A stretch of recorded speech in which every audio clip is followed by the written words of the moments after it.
হঠাৎ করে নুরুকে দেখলে তাদের মারতে ইচ্ছা করে। ৩২ নম্বরের সামনে প্রতিবাদী ছাত্র জনতা গেলে তাদেরকে ব্যাপক লাঠিপেটা করতে ইচ্ছে করে। কিন্তু গত ১ বছর ধরে সারা দেশের আওয়ামী লেসপেন্সার গ্রেফতার করা, তাদেরকে বিচারিক মুখোমুখি করা, এইসব ব্যাপারে আমরা কোনো আগ্রহ দেখতে পাইনি।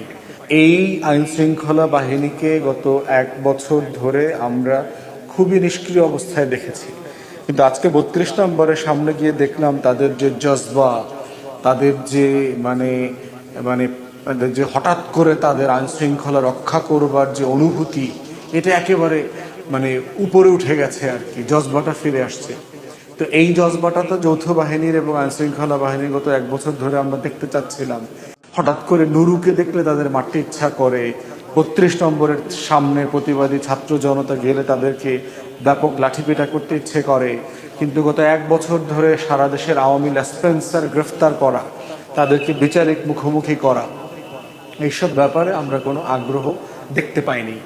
এই আইন শৃঙ্খলা বাহিনীকে গত ১ বছর ধরে আমরা খুবই নিষ্ক্রিয় অবস্থায় দেখেছি। কিন্তু আজকে ৩২ নম্বরের সামনে গিয়ে দেখলাম তাদের যে জজবা, তাদের যে